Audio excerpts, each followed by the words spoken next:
Hello, good evening and welcome, as David Frost used to say, live at Oxford Downs Cricket Club. Thank you very much. As you can tell, we're a packed live studio. We've got a live studio audience. So wherever you are, in your jacuzzis, your bathrooms, your living rooms, well, again, out probably having a barbecue tonight, thanks for joining us here live. And quite a noisy studio tonight. Atmosphere. The atmosphere. I love a party with a happy atmosphere. Russ Abbott. It was. Do you want to sing it? Oh, what an atmosphere. No, he doesn't want to sing it, obviously. With a happy atmosphere. Wherever you are, thanks for joining us. Packed programme tonight. We've got a special interview with Tom Stevens, chairman and player of Langford Cricket Club. Looking forward to catching up with Tom and the revival of Langford cricket over the last few years. So stay tuned for that, because I think it's well worth a listen for cricket clubs around the county. And obviously we've got all our normal roundup of local sport. So stay tuned for lots more action of Ox Sports Unleashed. Absolutely. And we always say at this point, if you want to send us any clips, any interviews, any funny incidents that you've had at any sporting arena around our county, please send your clips to our normal email address there that we harp on about a little bit, oxsportsunleashed@gmail.com. And we always say that, you know, if you're not subscribed to our YouTube channel, we're on 388 subscribers. We really want to get to 400 by the end of this series. There's about 4 episodes to go. So if you're not, and you know somebody who should be, get them to subscribe to Ox Sports Unleashed. Easy to find us on YouTube. So we would love that. To get to 400 Absolutely. would be an achievement for us. Bit of a milestone. So, yeah, it would be really. Bit of a milestone. So I think without further ado, I'm going to come over to my... Oh, no, you're not a guest presenter now, are you? You're becoming more of a regular now. I'm back. Yeah, all good. Back live. So, yeah, well, we got so many sports to feature tonight as well. With Darryl said, we've got the normal football and rugby, and we've got cricket. We've got a little bit of speedway as well, so lots and lots to mention. Also to mention, we'll be keeping an eye on the current situation in the playoff semi-final in the Hellenic League, Clanfield against Abingdon United. That's taking place this evening. Wantage Town are away to Redditch Borough tomorrow, and we'll be bringing you news of that game next week, along with the playoff final. That's the Hellenic League. Amazing that 3 Hellenic League sides have got, 3 Oxfordshire sides rather, have got into the Hellenic Division 1 playoff finals. On that note, we're going to go to football first. See what I did there? Bit of a segue. That was very good. Oxford City were at home last Saturday in the National League with the pressure of relegation off their backs, because, as we know, they're now safe. They welcomed Hereford to Court Place Farm, the M Group Stadium, on Saturday. A bumper crowd. Hereford, I think, brought close to 1,000 with them. Fantastic support. And we've got some highlights of that game for you now, followed by a brief interview with the manager, Ross Jenkins.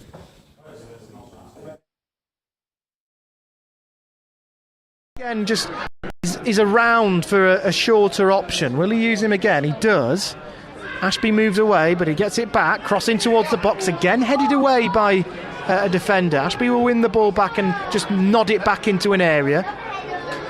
Nodded back out again, and then played back in. Croker will wrestle with Matt Preston to win that ball and comes out on top. Scott, ball into Carbon, turns, Carbon! Oh, what a goal! And Oxford City have made their advantage pay in this game through Jaden Carbon, who turned onto his left foot and sent the ball into the back of the net with the aid of the post. I'm not sure whether that was a foul or not, but now here come Hereford, and if they play their cards right, it's a 3-on-2. They'll burst forward through Sterling James on the edge of the area, tries to shape for the left, bounces out, goal, equaliser for Yusufu Cisse. And a counter-attack has brought Hereford back into this game. 1-1, 21 minutes on the clock. Footed in Swinger again. Again headed out by Jones. It's a strong header. Collected by Diath. Sterling James again, he goes for the spectacular, oh, it's wrong footed, Mackenzie Lyle, and tapped in! Hereford take the lead!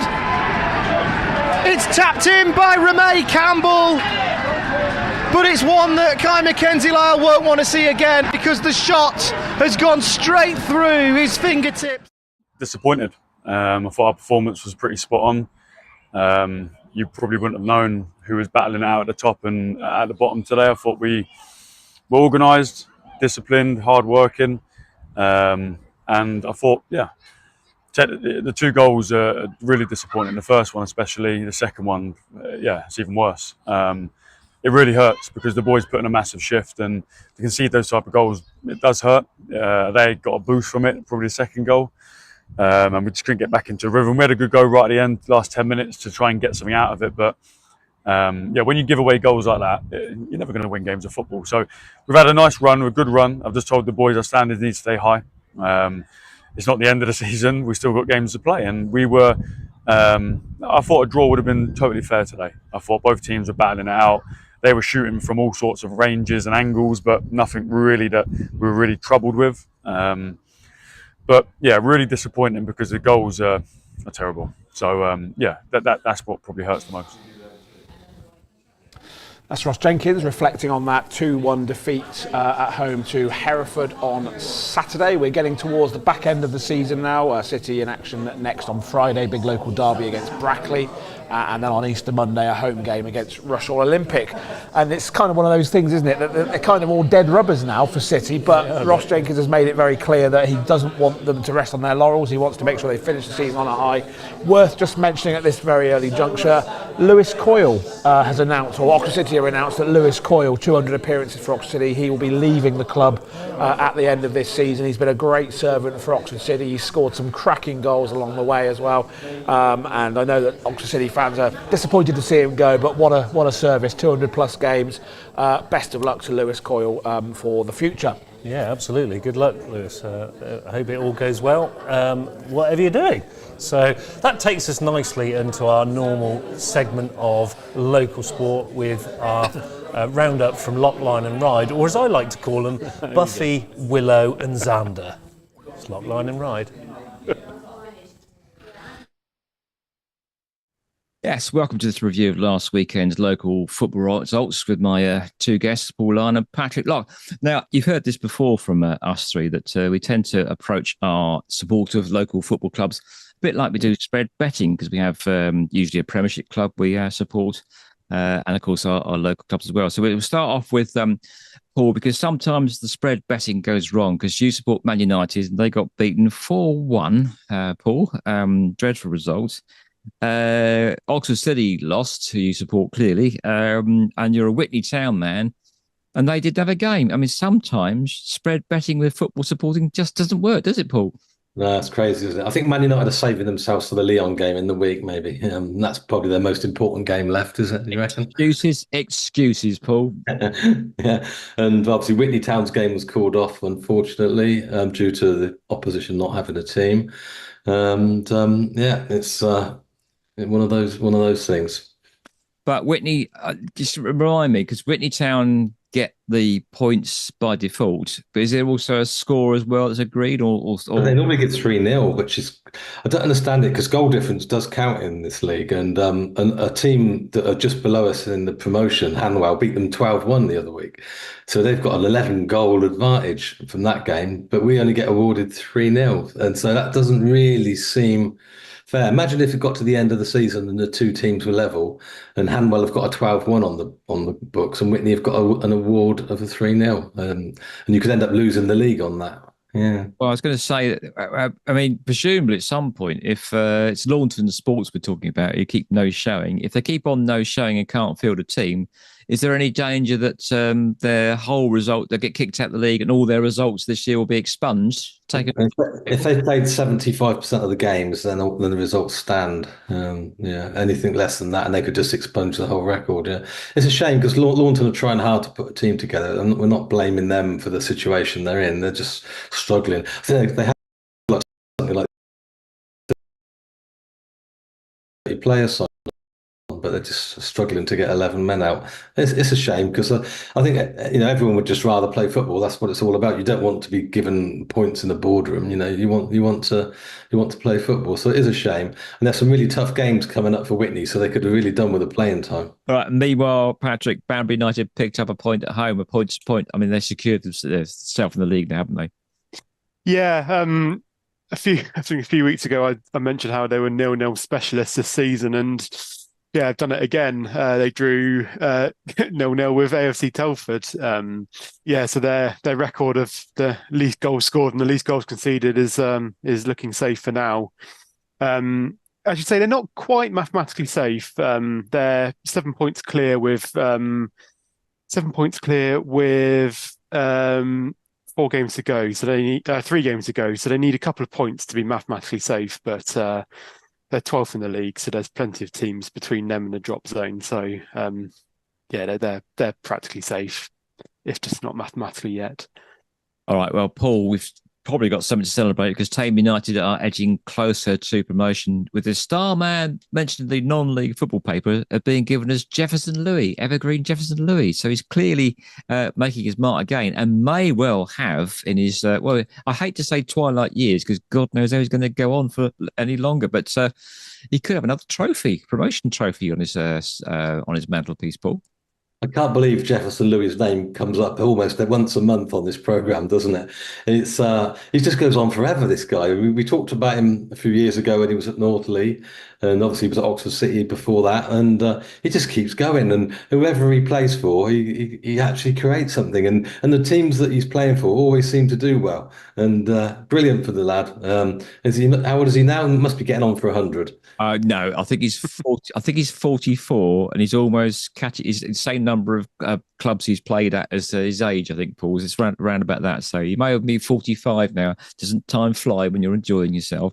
1-0 was enough for them, Patrick, though, and get the points on the board. Go home, don't go crazy. Yeah, and it's quite interesting, really, because teams are kind of doing each other a favour in Oxfordshire in that division this weekend. They played Leverstock Green, who are basically Kidlington's relegation rivals at the moment. Tame got the job done with 20 minutes to go. Lewis Thorne with the goal. To say it's a favour for Kidlington because Leverstock haven't gained on them. I mean, you'll come on to it in a minute, but Kidlington faced Barton Rovers, who failed to win at Kidlington, which meant that Tame leapfrogged them into 4th position. That's good to hear, isn't it? So, meanwhile, I was down at Didcot Town with Kieren Bushnell on Friday night as they celebrated the 20th anniversary of the FA Vase. I'm sure we'll hear more of that later on in the programme and future programmes. But it was a funny old game down there. They came away with a 2-1 victory, but there was a bit of red card flying around, wasn't there, Patrick?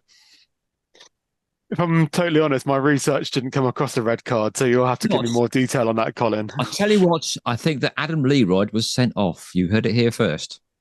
Oh, okay. There you go. So makes their win even more impressive then if they did it with 10 men, yes. And we talk very regularly on this show about how Didcot seem to have a yo-yo season. They seem to pick up a win and then a loss and a win and then a loss and maybe group a few together at a time. But yes, their yo-yo season continued. They won 2-1 over Melksham Town. Ewan Lynch got both the goals to Didcot and at both ends of the game, really. They opened the scoring on 8 minutes. And after Melksham equalised, then the winner came in the 5th added minute. So really, really late winner for them. As always, we can hear from Jamie Heapy. He spoke to Daz King after the game, and obviously he was thrilled with his side's last-minute winner. Late winner. Yeah, nice. That is just good. Yeah, we've not had now, have we? No. But to be fair, I thought it was going to be 1 each. We didn't really, both teams sort of evened each other out, didn't they? Cancelled each other out second half. But no, we put in I was just saying, then there's a 20 minutes or so with 10 men, and they had a man advantage, and it was a big shift they put in the midfield boards, especially, Jetson, Bars, Owen, Kieren when he come on. I asked a lot of them today, and because it was warm day, innit? Warm day. Second half, we warmed up a lot. Pitch was difficult, for both teams. The referee, I don't know, he was awful for both, but we won the game. That's the main thing. 3 points. And all right, so back to Kidlington. They are still in with the shout of staying up, Patrick. Yes, and not quite over yet, but it's getting more and more difficult, it has to be said. yeah, as I say, they faced Barton Rovers, as I mentioned, with the Tame result a minute ago, and they were held to a 1-1 draw there. They had a red card actually as well, so that's perhaps the reason they didn't go and take all 3 points. But Kidlington only got a late equaliser. It was on 88 minutes that John Dennis scored to earn a solid point against them. Yeah, as I say, it's only really wins that are okay for them now, and there's 3 games left and they're 7 points adrift. So basically, as a bit apt that the Crucible starts on Saturday, so it's basically snooker's required for Kidlington now. They need to win all 3 games and hope that Kings Langley drop all their points as well. Otherwise, if there's even one draw either side of that, then unfortunately it's going to be over for Kidlington. We can hear from Aidan Horton, who spoke after the game, and he was a frustrated man after he decided didn't pick up all 3 points against 10-man opposition. That game could have been won, but a point on the board. You don't seem too happy. No, it's frustrating. I don't know how long they've played with 10 men. They played with 10 men, we've missed a penalty, and then just gone into our shell, which I think, to be honest, is what's got us where we are. So yeah, frustrated, definitely, yeah. The missed penalty, opportunities, big things that happen in the game. How would you make sure that you don't let it influence you and influence the players? How would you make sure that they keep on going? Definitely from the sidelines, we just got to keep the spirit up, keep the energy high, keep the communication high. But I think sometimes it's got to be a bit more intrinsic. So the lads got to realise they got to dust themselves off. But unfortunately, when you're this half of the table and where we are, it doesn't matter how hard you work. You've always got to work harder. So that's the message that we've reiterated in there. It's like, yeah. They've given 100% in the heat, but 100% is not enough. We need more.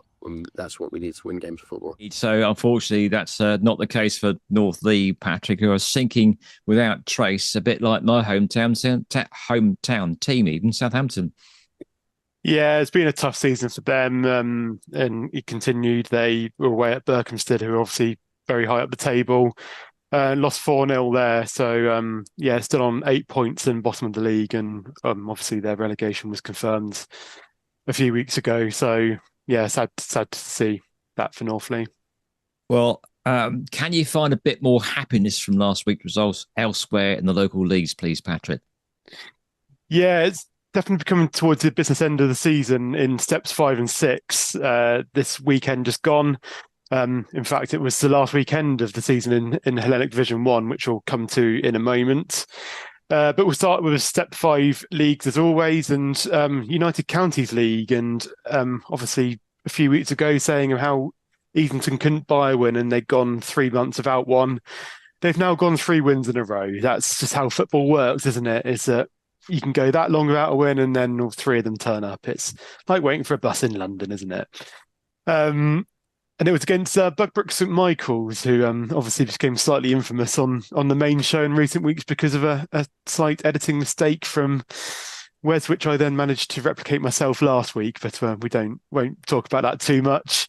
But yeah, Easington picked up a good win there. Liam Howard with the only goal of the game to see Easington to another win there. In the combined counties league, it was just Wallingford and Milton in action this week. Wallingford were held to a home point against Wembley. Wembley took the lead after half an hour, but James Williams levelled 7 minutes later, and they held on for a point there. That finished 1-1. Milton United were left frustrated though. They were defeated away at Virginia Water 3-2. Both the Milton goals were scored by Tom Moore, but couldn't find a way to find an equaliser there.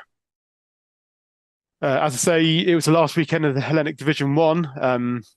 Last weekend for some of our teams, and some of our teams have had their seasons extended with 3 Oxfordshire sides making their way into the playoffs in the next week or so.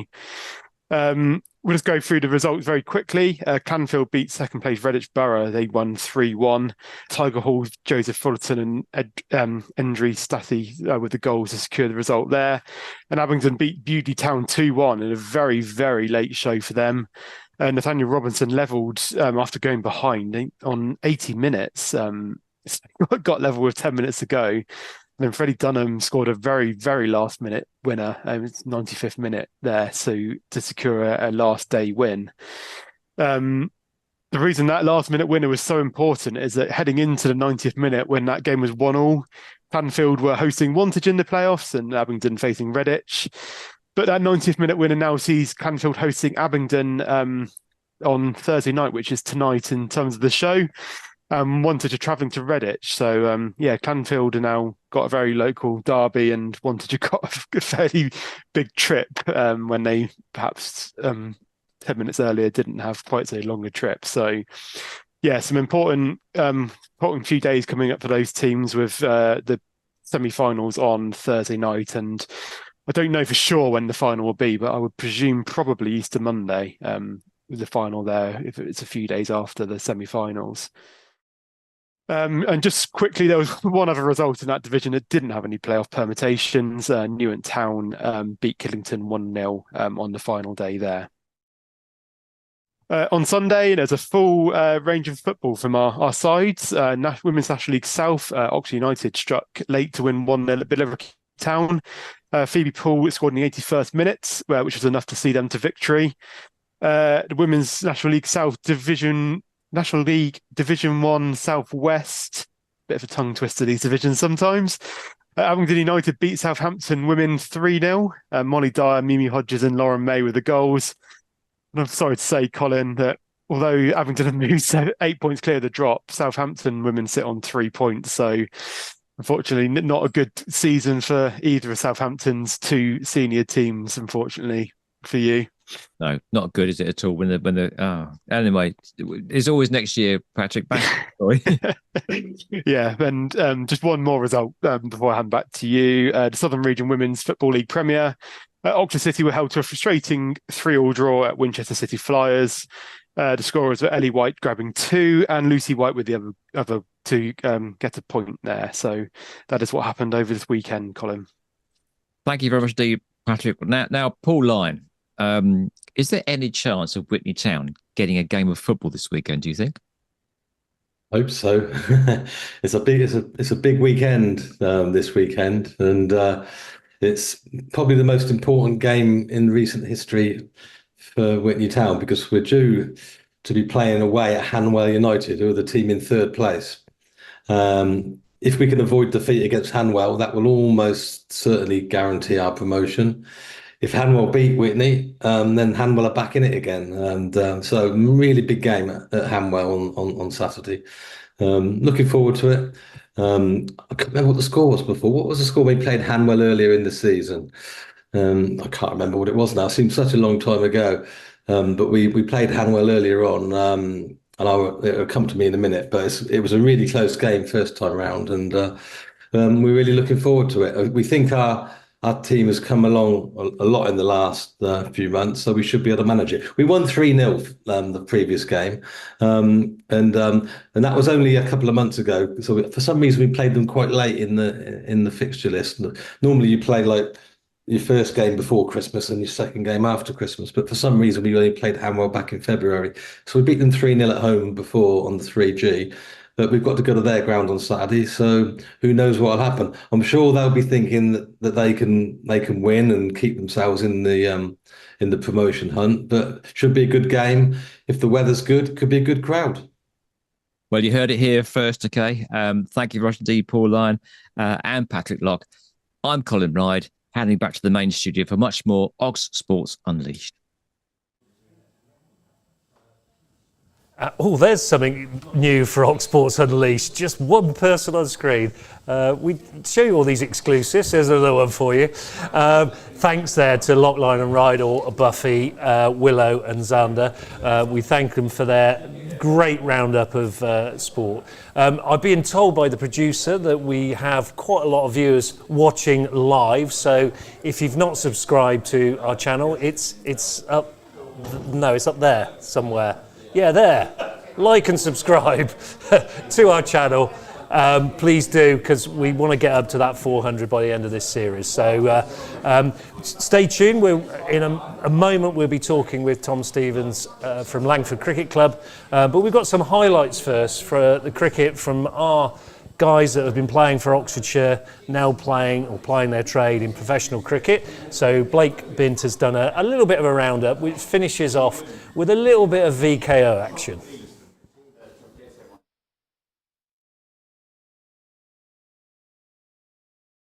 Sussex continued their strong start with another win, this time over Somerset. James Cole struggled to impact in the first innings before making 39 to help certify the win in the second innings. Gloucestershire looked nailed on for a win after a commanding day 1 and 2 against Glamorgan, thanks to a century from former Grayson Little Chew youngster Ollie Price. Former Aston Rowant batter Miles Hammond scored with 54, with older Price Tom chipping in with 21. With the ball, both Prices contributed with a wicket each, and Matt Taylor picked up 3 in the match as the game ended in a draw. Performance of the week, however, had to go to former Oxford Brook student Calvin Harrison, who claimed a 4-wicket haul and a 7-wicket haul in a magnificent display to accompany 56 with the bat on Northant's debut. Women's One Day Cup action starts this weekend with Oxfordshire represented across all 3 tiers, and the National Village Cup started last weekend with just the one game in the Oxfordshire section, Langford overcoming Oxford Downs. There we go, the winning runs from the VKO, Langford beating Oxford Downs quite emphatically on Sunday by 8 wickets. And the eagle-eyed amongst you will notice that KDog has vacated the building, and I've been joined by Langford Cricket Club chairman and player Tom Stevens. Welcome, Tom. Thanks for coming on. Welcome, Darryl. Thank you very much for having me. I always like when we get people on just to ask a little bit about yourself first of all. So just give us a little sort of potted history of Tom Stevens. This is a bit of it people don't want to hear. We can edit it out. Yeah, let's edit it out at the end. A little bit about me. Went to school up in Oxford. Always grew up between Burford and Letchlade, at home in Langford. The village was always at the centre of everything we did. I think we moved there when I was 8 or 9, and I haven't really looked back since. Grew up, went through school, went to Birmingham Uni for about 6 years, studied medicine over there at med school. Great experience. Moved down to Southampton, practiced for 4 or 5 years. As a junior doctor, moving up the sort of cardiology ranks at Southampton Hospital, playing cricket throughout, commuting back to Langford every weekend, and then packed up the medicine as a day job and moved into serving a different kind of medicine. Our lovely Shandy's in Cannes, so I run a small company called Shandy Shack, which has recently been taken under the wing of SHS Drinks, which is based in Gloucester. So great to be part of a bigger family who own people like WKD, Bottle Green. So that's my work life. And alongside that, been involved at Langford Cricket Club really ever since the Renaissance, when I was probably 15 was when that really kicked off. Took over the chairmanship when I was about 20 and been doing that for 10 or 12 years now. So that's a great effort. Nice little potted history there, Tom. You mentioned there about the revival, if you like, of Langford Cricket Club, because I remember nets going in for the first time and stuff like that, and there was an excitement around the club. But how long's that taken, and who were the major players and so on so forth? Oh, Darryl, get me going about Langford. We'll be here for hours. But the beauty of it is really started around Steve Finley-Wilson and a core team that he built. Steve's a big name in the village. He essentially out of nowhere noticed there was loads of kids similar age in that kind of early teenage years with very little to do in the village. Raised some money through various grant bodies, fundraising events, and turned up. Built some nets with the help of Not Sports, I think at the time. Put them in. That was in 2008, and out the back of that came a T20 midweek team. That was a lot of dads, 40 or 50 years old, with late teenage years, anyone 15, 16, 17, mainly centred around the village and sort of friends of people playing. And it really skyrocketed from there. We did our first league season in 2010. I remember around a pub table, a load of the names in the village telling me that we should never do that and we'd never get a team out on a Saturday. And ever since 2010, the club has really just snowballed. So we've gone through a one-club team back in 2010, played a bit of midweek cricket in there, and then the twos, we introduced a second team in 2014, 2015. a threes over COVID. The ladies first came into the game in about 2013, 2014, which is something we're super proud of. And the juniors bulked out with the help of yourself, Darryl, building our junior section on the Friday nights up there. We've gone from sort of 1 or 2 junior teams to the full array, from all-stars all the way through to now under 17s and 19s. So, yeah, a real mix over the last 13, 14 years. Yeah, I'll take you back. You mentioned about me there. You know, we don't like to harp on about me on this show, really.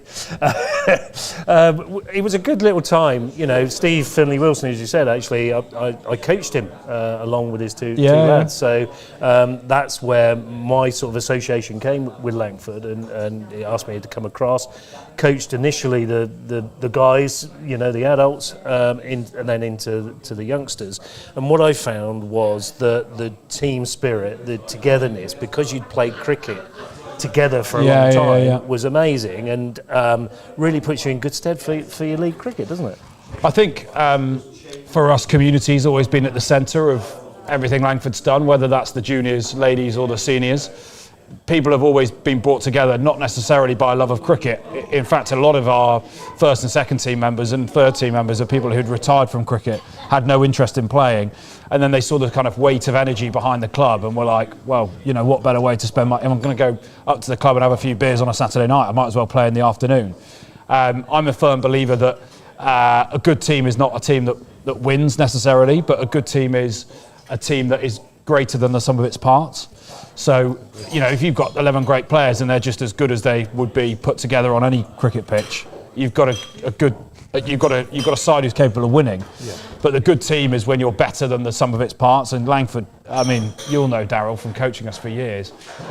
We've got some good players, some talented players in there, but we punch above our weight, I think, and invariably we love a bit of a fight. So when it gets close, we try and do our best to get over the line. Yeah, no, I think that spirit, that team effort, and ethos is such a powerful thing in a team sport. So, and I think you've got that in abundance at Langford, from what I've seen over the time. Getting it together though, it must have been quite tricky at times. Were there any sort of, you know, bumps? Not like your outfield. Oh, we've had the outfield's the bumpiest part. We've had loads of challenges along the way. I think launching every year that we've launched, the only years we haven't been promoted. So we started in the very bottom league as a men's setup, and that was 2010 in what was Cotswold District Division 3. I think we've had 11 promotions in 14 years, I think, if you exclude COVID. Very good. The 2 years we haven't are where we've set up a second team and a third team, and that definitely takes resource and energy and focus away from winning matches in your first team. From a wider club perspective, there's been tough times with, you know, funding, with wanting. We used to have a shed of a pavilion, as you know better than anyone, and no water, no electric. It took us 8 years to get electric up there. So raising the money with very little resource to do so, we're basically running a couple of fridges off the next door neighbour's plug socket to keep the beer cold.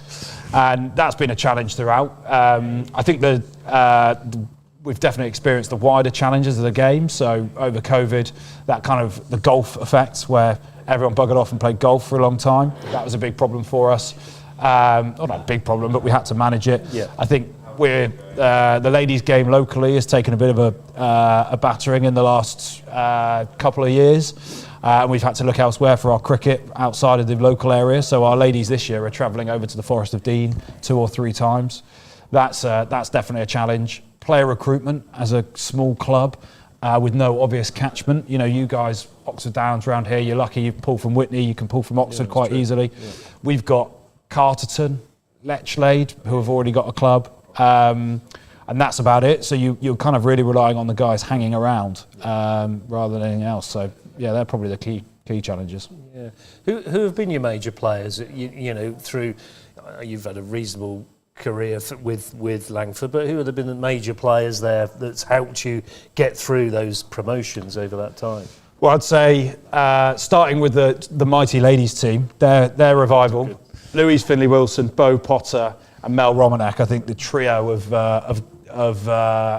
of power behind those three. You've got bowling, batting, and everything in between there. Yep. They've done a great job for the club and led the ladies for ages. From a men's perspective, I think the stalwarts of the club, you've got Jeremy Kirby's, who should score a lot more runs than he does, but he's a quality player. Reluctantly, Harry Stevens, my brother, has got all the talent in the world, just throws his wicket away occasionally. And then you've got, I think, someone like a Jake Romanak is an absolute stalwart of the club. It's a word I love to use, stalwart, but Jake, more than capable of playing ones, but loves his role as twos captain. He's instrumental in getting the balance between ones and twos right, which we all know is huge. And then I think Freddie Webb's the one to watch coming through the ranks. It's his first real full year in the ones this year, and he should be a touch of class. Been through the Oxfordshire pathways, got some wickets here on Sunday. Yep. The big wicket of Waz as well. So yeah, we've got some talent coming through, and that's a big challenge for us, is getting those kids to carry on playing. Yeah, I mean, there's a few of them. I've been coaching at Burford, and Freddie is one of them. I hope he will get some runs for you as well, actually, not just the wickets, because I think he's come on in his batting of late. So if you're watching, Freddie, there you are. Look, that's great, isn't it? And fantastic. And like I say, it's just a brilliant story, actually, over that period of time to go from where you were to where you are now. What division, what league and what division are you in now? So we're playing our cricket in the first team are in West of England Premier League Tier 3. So unlike home counties where there's just A and B, we've got 3 tiers.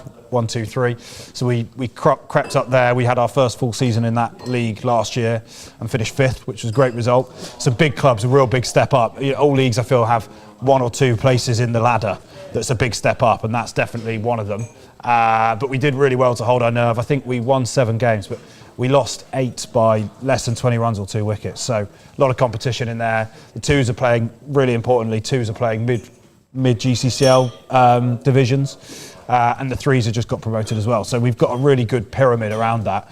And we've got those under-15s coming up. There's real culture in the club now of those 15s playing men's cricket as well. There's some great people there, aren't there? There's so many people around doing things in the club. Amazing. It's just great to see. I always like to see it in cricket clubs when you've got these stalwarts, as you've mentioned, but they're doing so much behind the scenes, aren't they? There's so much going on. I mean, we've got loads going on, but Mark Romanek on the ground, he's down there all the time. We're investing. Our next big project, I'm sure we'll talk about the pavilion in a sec, but our next big project is getting the pitch and the facility and the sort of outfield grounds themselves as good as we think we can get them. Mark's effort up there is absolutely remarkable. He just doesn't stop, and it's just about we're installing rainwater harvesting so that we can really pump water onto the square. We've got a trickle coming out of a hose pipe at the moment. It's impossible. You've got guys around the club, honestly, the whole committee, all the workforce up there, they just love it. Scott Haley was down there building a bin store on a Saturday morning when he's worked Monday through Friday. It's a tough gig. Yeah. You mentioned there the pavilion opening. When's that? It's coming up soon in May, isn't it? May the 9th, Darryl, Friday night. Everyone watching, welcome to join. It's for those that don't know, over the last sort of 12, 15 months, we've been building a brand new pavilion, taking our old tiny little shed, knocked it down in the space of about 4 hours. And following that, the hardest bit was building the new one. We had it up and running functional for back end of last year, but we've done a lot of work over the winter to make it a bit sexier, if you like, finish it off nicely. And we've got a heap of people, sponsors, ECB reps, all that sort of stuff coming down on May the 9th. Bit of a red ribbon cut and a couple of speeches. And we've got the Cotswold Voices Choir joining us, one of the greatest choirs in the county. So, yes, there's not to be missed. Yes, absolutely. I'm disappointed I'm not going to be there at the beginning. I will be there at some point. So I'm looking forward to that.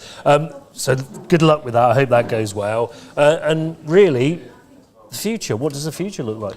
Great question, Darryl. Asked the same myself. So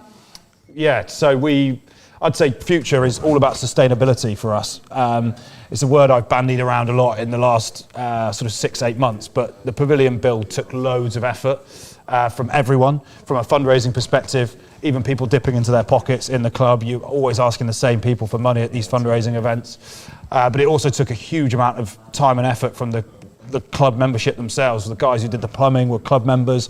All of us were down there every weekend, putting up the OSB, putting up trying to paint the thing properly. There's a few dodgy patches in certain places. But the key thing for us now is resetting and getting that sustainability. So we've done that growth piece. We want to get the ground in the best shape possible. But it's about getting, when I say sustainability, that's on the pitch and off it. So getting players enjoying their cricket week in, week out, but getting the volunteers in the background, working at a level that is sustainable, that they enjoy doing the bits they enjoy. Not all volunteers like doing the same thing. So getting people into the roles they want and making sure the club's set up for the next 20, 30 years rather than just looking 1 or 2 seasons ahead. Yeah. Absolutely phenomenal. I think I just got a message from the production team saying 25 viewers watching. So thank you for watching. Obviously, got a star here in the making. Nonsense. Talked well on the commentary, but in the comments box on Sunday as well. So got a taste for it there. We might have a new presenter. Yeah, please stay with us because we've got lots more. For the moment, Tom, thanks very much for coming in. We wish Langford all the very best for the future and obviously for the pavilion opening and obviously for the season ahead. So, no, Darryl, absolute pleasure. Thank you very much for having me and for hosting Langford here on Sunday. And, it's, great victory and thanks for showing the winning runs earlier. But, great day out and lovely to come and talk about everything Langford live on air. Live, absolutely live. Oh, look, a round of applause in the background there. Even better. We've got a live studio audience tonight. We don't get many of those, so good atmosphere. Really great story, Langford. I actually do hold them quite dear to my heart because I did spend quite a bit of time there. So I do look for their results and, like I say, wish them all the very best for the future. They've got some good young talent coming through and, long may it continue at Langford, Tom. So, but thanks again for coming in. Stay there for us a moment. We've got highlights now going back to football. Dan Smith, our normal cameraman, back in action midweek, I think this one. Whitney taking on Kennington, and we've got some highlights for you here now, which I might start talking over. We'll have a look and see what happens on the highlights here. Yep, and that's a nice little free kick. Got through the wall somehow. I don't know quite how. Looks like Norwich playing there, doesn't it? But there we go. Whitney already 1-0 up. Dan got there a little bit too late to take that first bit of action. But the second action here is here at Kennington. Apparently not much car parking space at Kennington, I understand from Dan Smith. A bit of a problem, hence missing the first goal. That's a great little back over the head kick for Whitney there from, I think that was Adam Holloway. That was a cracking little goal, that. Yeah, lovely, in the bottom corner. I didn't know we had say it was Jack Morton. See, you don't just blame the commentator there, Jack Morton, with that great overhead kick, getting 2-0 up. So into the second half, Kennington on the attack.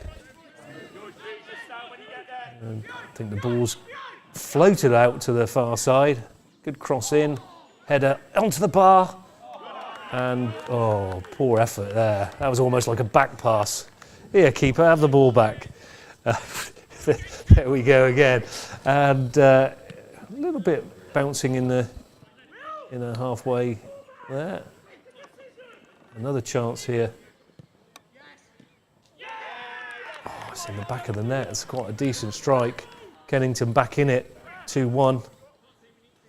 Nice little shot here. Number 17 hitting that in. A little bit of a deflection from the keeper into the bottom corner. They kept coming, put a lot of pressure under Whitney during this game. It's an unusual occurrence, Whitney actually playing a midweek game, but back up of fixtures. I think this one was cancelled in Red card there. Great to see female referees, I have to say, at this level. It's good to see. And now Kennington down to 10 men. Another little pass back there, really. So I don't know if this is a winning free kick. It's probably not. This is just going into the wall. Into the wall, is it? Oh no, it's a deflection. Oh, pretty soft effort again there. And Kennington back on the attack. Corner here. Oh, Whitney under a lot of pressure. Oh, there we go. I'm back. So you're back live.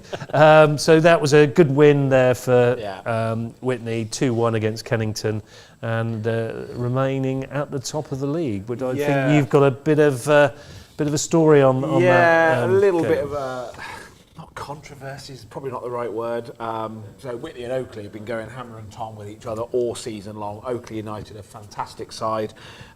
They've been, within a point of each other all season. And Whitney last Saturday, of course, were due to play Launton Development, and they've been struggling to get a side together, Launton Development, and they conceded to Whitney. That's the second time this season that they conceded a win to Whitney. So Whitney have had 6 points from them.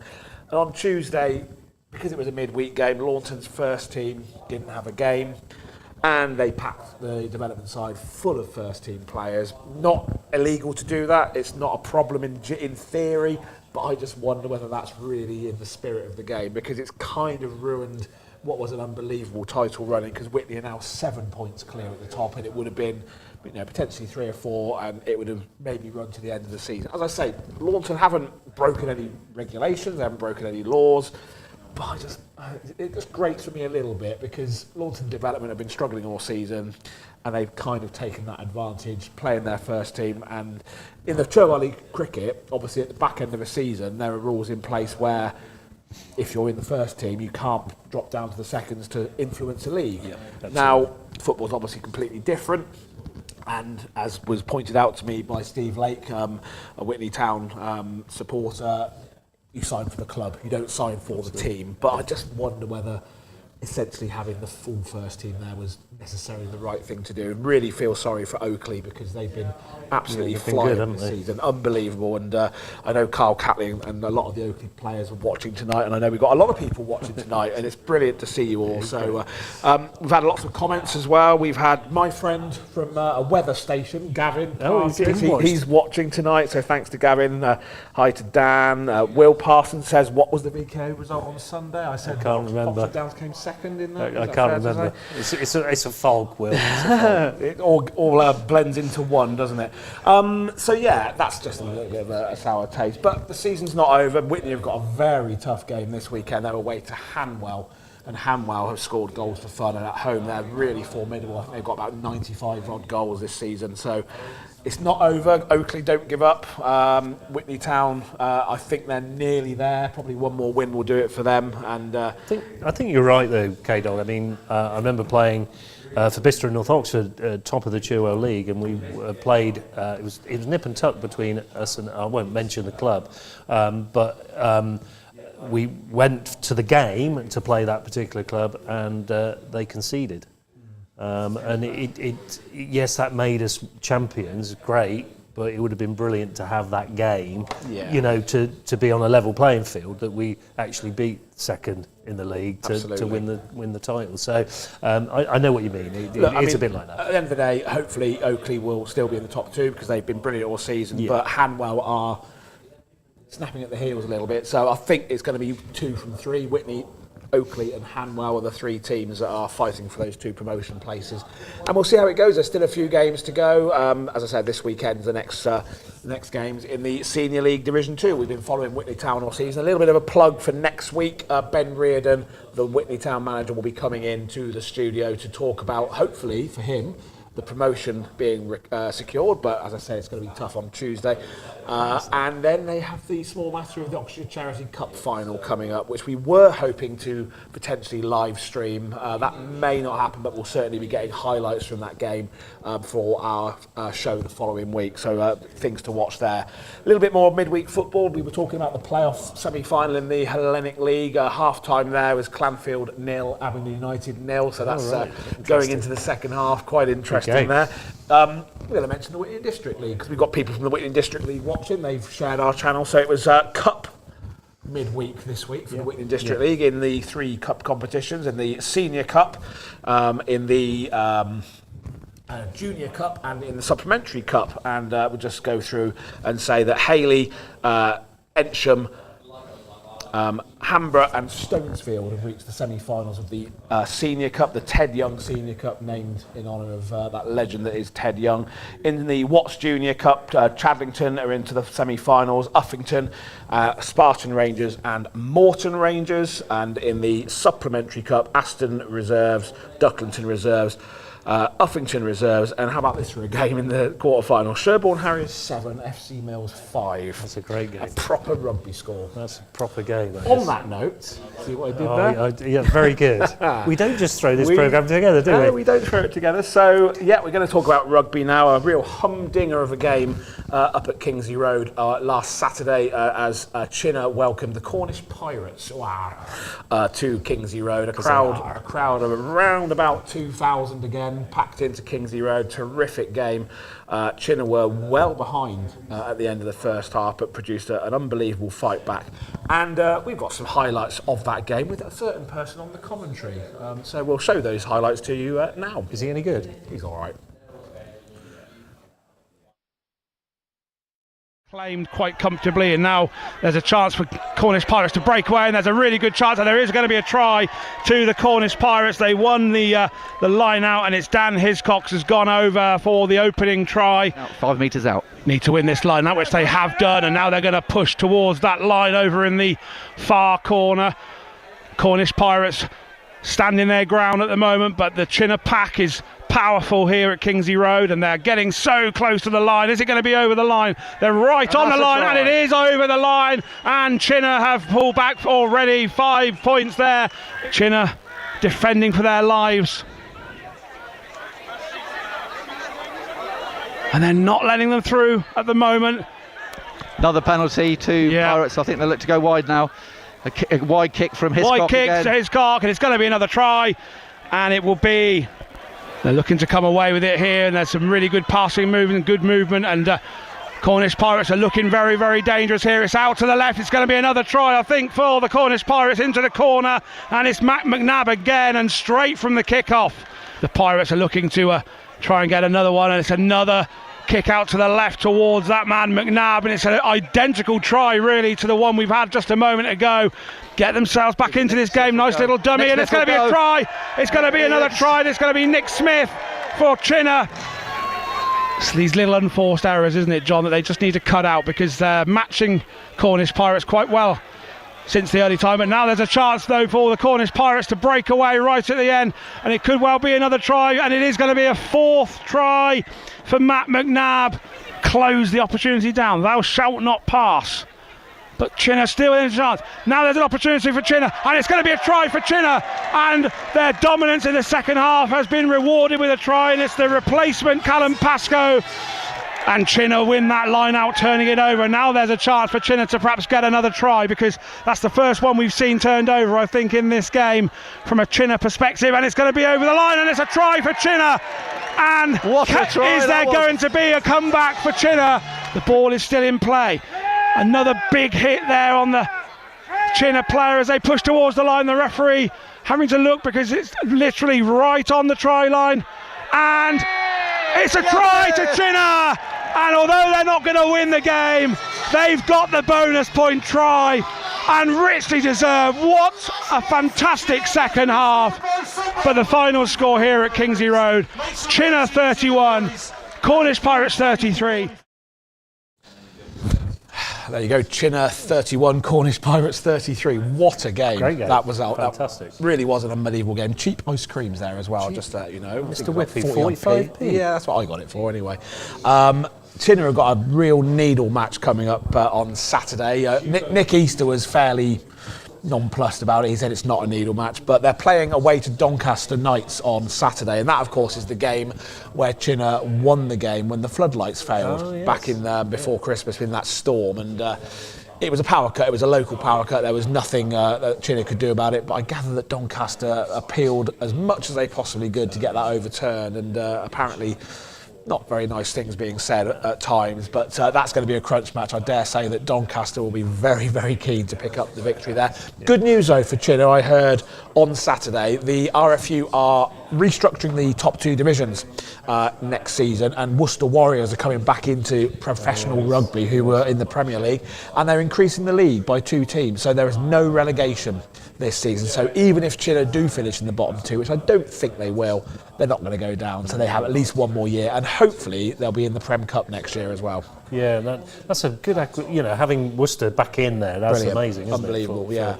And nearly 2,000 packed in again. It looked brilliant, absolutely brilliant. Absolutely. It's worth going down there, isn't it, to watch 100%. Some decent rugby. Next home game is on the 2nd of May, which is a Friday night game. Myself and the producer, Patrick, I might be able to convince him to come and watch that one with me, so that'll be really good. And there's about, the whole of May actually, Chinner have got games throughout the whole of May. I think their last game is the last Saturday in May, so lots and lots of rugby. So when the football's over, if you're not playing cricket and you want to take in some professional sport, Chinner's your place to go. Very remiss of me not to mention a certain person's birthday. Before we do that, apparently it was Ben Reardon with the missed kick in that highlights package, the player manager. Dan Smith's very kindly told me, so thanks to you. We won't hold it against him. We won't hold it against him. We'll probably show it again next week when it comes in. Absolutely we will, just to embarrass him, but that was Ben. But it was very remiss not to mention, and I said this earlier to him in person, on Facebook, rather, not in person, what we're talking about. Paul Foster, he is 21 today. Happy birthday to Paul Foster, the man instrumental in bringing Whitney Town back to life, and he's been unbelievable. He really, really has, and many happy returns to Patrick Foster, to Paul Foster. That's a blooper. There you go. Well done. Happy birthday to Patrick Foster as well, whenever his birthday is. But Paul Foster, many, many happy returns, and we look forward to seeing you at the Cup final in a couple of weeks' time as well, because it's been a brilliant first season back. And also, I'm going to say one other thing.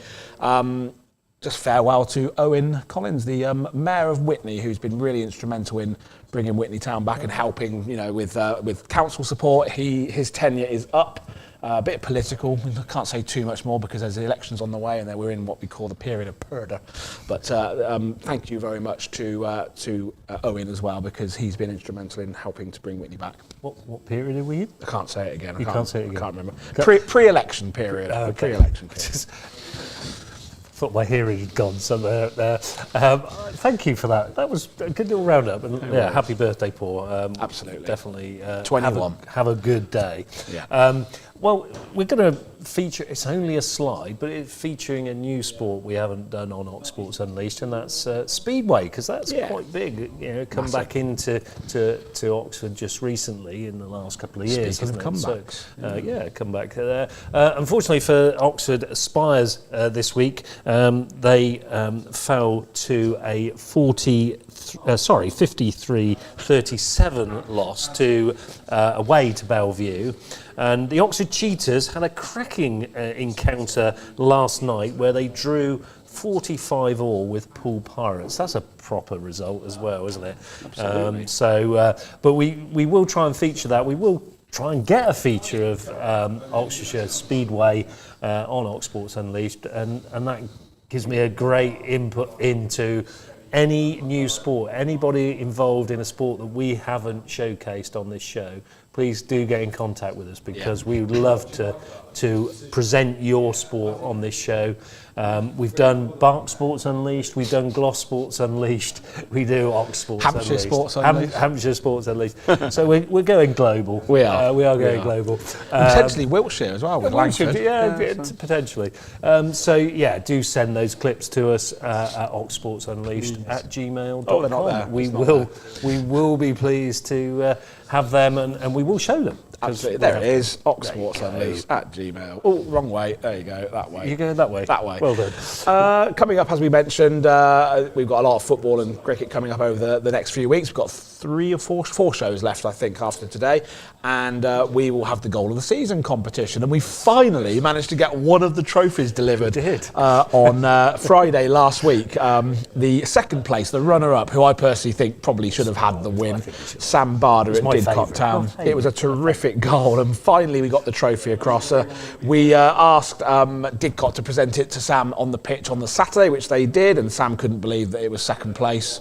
And there you go, but it was because Ken Charles won it. We'll get Ken Charles's trophy in the post to him because he now plays for St Albans, and we still need to get Cullen Angus in for that third goal because he's only down the road. So Cullen, if you're watching, we still have your trophy. We will give it to you because we need to get rid of them. Yeah, we do. Because we got the next trophies for this season coming up. So that goal of the season competition will be coming up, and that had a lot of engagement last year. We had so many votes, hundreds and hundreds of votes. Some great goals as well. Absolutely, and there's some great goals this year as well.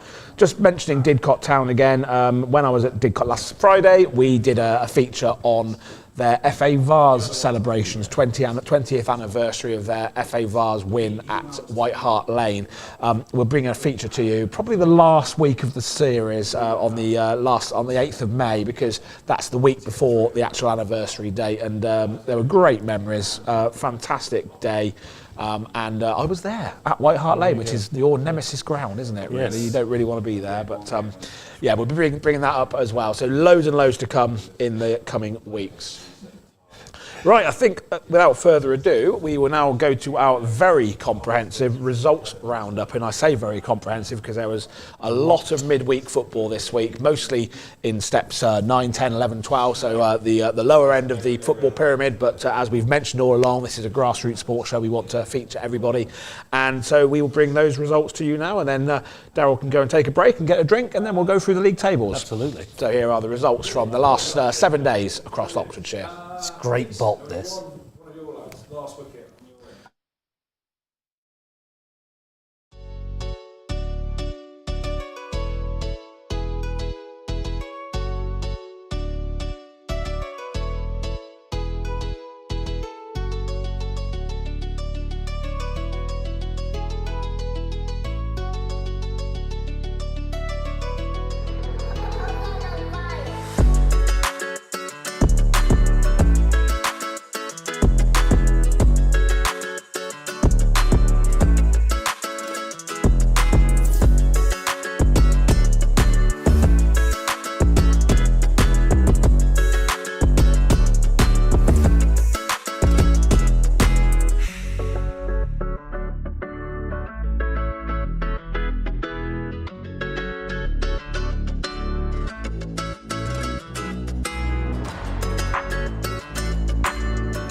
Whoa, that was a bumper edition of the results, wasn't it? Crikey, that was 4.5 minutes of my life I'll never get back. I'll never get that back. Thank you for everybody for watching and staying with us. Where else do you get all those results? All of them. You get a lot of results on other channels, but you don't get the real grassroots anywhere else, all compiled together. So thanks to Dan for putting a bit of that together, and I'm still hoping, we can convince Dan to stay with us, because we've had so many viewers tonight. Maybe we could offer him a 5p pay rise. We could do. And see if we can get him to stay with us, because this has definitely been, I have to say, this has been one of the best shows we've ever done in terms of viewers and people watching and staying with us. Thank you so much. And if you're watching this back over the next 6 or 7 days, please like, share, subscribe, and tell your families and your friends and anybody that you know to join our channel, because we are trying to get this channel monetized, as we've mentioned so many times before. And if we can do that, we can put money back into grassroots sports, which, as you mentioned last week, we have already done, haven't we, with Rocket Ronnie, and we helped, of course, Ben Cox, didn't we, a little bit as well. So that's what we want to do. We want to support grassroots sport across this wonderful county of ours. So please do like, share, and subscribe. Right, we haven't had too many bloopers tonight, but I'm a little bit reticent about these league tables now. Bugbrook St Michael lost, by the way, this week to Easington. So we'll see if Bugbrook St Michael gets highlighted again. But let's see how Patrick's done with the tables this week, and see if he's actually got it all okay. And we'll go through them now. So it's a good start. It's a good start. So Oxford United are highlighted. They're in yellow and blue as well, which is good. 17th, what a win for them on Saturday. A 1-0 win away at Sheffield Wednesday, and I reckon that's just about safety. Possibly one more win, and I think they will be safe, but they've got a tough one this weekend, haven't they? So that's good for Oxford United fans. They beat both Sheffield sides, home and away, in the last couple of weeks in the Championship. Into the Vanarama National League, Oxford City. Well, as we mentioned, they are safe from relegation, and they will finish in the bottom half, obviously, but they have reached the 50-point mark despite that defeat on Saturday to Hereford. And as you can see, all 4 relegation spots in the National League North have now been confirmed, with Needham, Market and Rushall Olympic having their relegations confirmed at the weekend. Never in doubt. Never in doubt. Loads of points difference. Nice, comfortable 19th place. Banbury United, another 0-0 draw for Banbury. Crumbs, they've had a few of those this season, but 14 draws. I reckon probably 10 of those are goalless draws. But they're mid-table, and it was a season of transition and consolidation for Banbury after their relegation last season. They're comfortable in mid-table, 39 games played, 53 points in Premier Central of the Southern League. So far, so good, Patrick. Into the Division 1 Central. This is exciting, isn't it? Look at that. Tame United into the playoff places. They probably want to try and get, if they can, above Flackwell Heath, because they want to obviously ideally play the side that are the lowest placed playoff side. Berkhampton are a very good side. Real Bedford, champions now, as you can see, after their victory last weekend. So congratulations to them. And fingers crossed we're going to see a Tame United into the playoffs, which it looks like they're pretty much there almost, I would say. One more win probably could secure that, but I do note the sides just below them do have a game in hand, so they just need to keep on winning, keep on scoring. Jefferson Louis. Other end of the table, well, less said about Northley the better, unfortunately. Kidlington got a goalless draw at the weekend. They're still fighting for their lives, but 6 points adrift at the moment. Games running out, but they are still just about in with a shout of saving themselves from the drop. And I know that Charlie Bell is very confident that they will do. Charlie's the media man over at Kidlington, and he still believes. We wish them all the best. He still believes, and we believe as well, Kidlington. Keep going. Right, into the Southern League Division 1 South, Didcot Town. There you go. They are in mid-table. Their celebration day last Saturday was brilliant, because they won 2-1 against Melksham despite going down to 10 men. Adam Leroy being sent off late in the game, but Didcot held on for a 2-1 victory against Melksham Town, who were my favourite club that isn't Oxfordshire based this season. They are a wonderful club, really hospitable. I went there in the FA Cup earlier in the season, and they were the best club I've been to this year, I have to say, and I'm going to shout them out and big them up, and then hopefully they'll let me come there again for free. But no, Melksham losing that one by 2-1. Into the Combined Counties League Premier, and Milton United, well, they're not going to make the playoffs, unfortunately. They finish outside the playoff places. Ardley United, they're in 10th place. Decent season for Julian McCalman's men. And Christian Lawrence at Milton United said it was a very proud season for the club, and that's a great season to be fair. You know, finishing in 6th position, so well done to Milton. Bottom half of the table, Wallingford and Crowmarsh there in 12th place, comfortably in mid-table. No issues around relegation, and a few games left. But as you can see, Wallingford and Crowmarsh have also finished the season. British Airways flying low in that. They are flying low, absolutely. Brooks and Michael. Oh no, sorry. Easington Sports are in 14th. They've had a real turnaround in form in the last few weeks. I think they've had 3 wins on the trot now. Yep. They were really sort of possibly staring down the face of relegation, but they've turned it around, Easington, and they are now 10 points above the relegation zone, and I would say they're probably safe. So brilliant to see Easington doing so well. Well done to them, and well done to Brooks St Michael for still giving above the relegation. Right, these are the final standings in the UHL Sport Hellenic Division 1, and we've mentioned it before. 3 of our Oxfordshire sides into the playoffs. Clanfield are playing Abingdon United as we speak. Wantage Town are playing Redditch Borough tomorrow. The latest score in the playoff match semi-final is still 0-0, so that could be going to extra time and penalties. Clanfield versus Abingdon United. As I say, Wantage away to Redditch Borough on Friday. At the other end of the table, Killington Reserves, they're in 13th place. Carterton, I'm afraid, Darryl, looks like it's curtains for them. Bottom of the table, 6 points adrift, and I don't think... Well, it's the final standing, so they definitely won't be going anywhere. They'll be going down, unfortunately. Into the Women's National League, Oxford United there in 5th place. Ipswich Town still top the table. United in 5th, 12 wins from their 21 games. Into the Southern Division 1 Southwest, Abingdon United have played 211 games. That's quite impressive. That's good. So that's good. So they're still only two places above relegation. They're only 2 places above the relegation zone. So well done, Abingdon. 21 points from their 211 games. That's a 0.1 points a game there. But we don't just throw this together, do we? I love that. There had to be one, didn't there? Into the Southern Regional Women's Premier Division, Oxford City there in 4th place, 33 points from their 17 games. Patrick's he's giving me a look to kill. I can't stop laughing now, that was terrible. Upcoming football fixtures for Good Friday, the 18th of April, tomorrow. Oxford United host top of the league, Leeds United at Castan. Wish them all the very best. That's a tough encounter. Leeds need to win, against really. the leaders, though, don't they? They do well need against to win. top side. I say a local derby on Friday for Oxford City facing Brackley Town, 3 p.m. at St James's Park. And in that, as KDog has already alluded to, that Hellenic League Division 1 playoff semi-final, Redditch Borough host Wantage Town at the Cherry Tree Stadium, famous 5.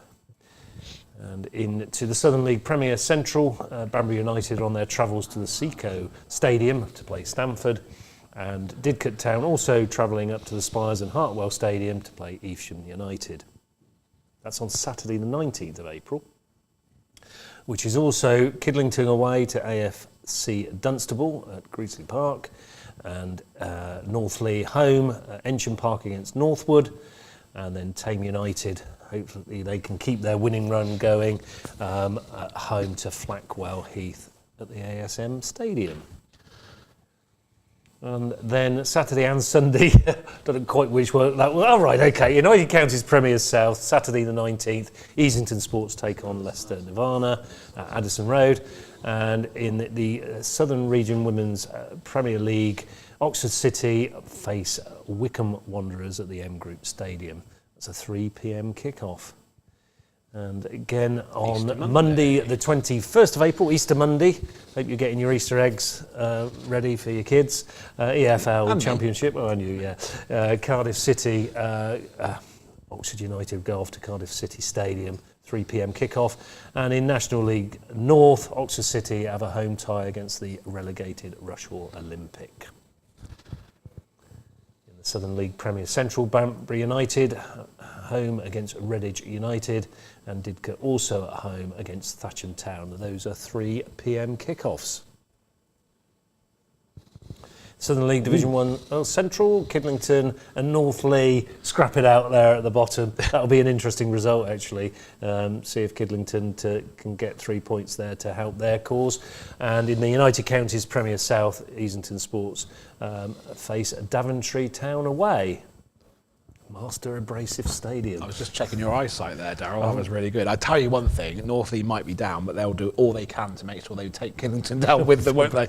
That'll be a cracking game on Monday. Still goalless in the Abingdon United Clanfield game. Live score update for you there. That looks like it's heading towards extra time and penalties. What we will do is we will tweet out the final result of that game when we have it later on. We'll get Wes on the case if he's watching. He probably isn't because he's probably at the cricket.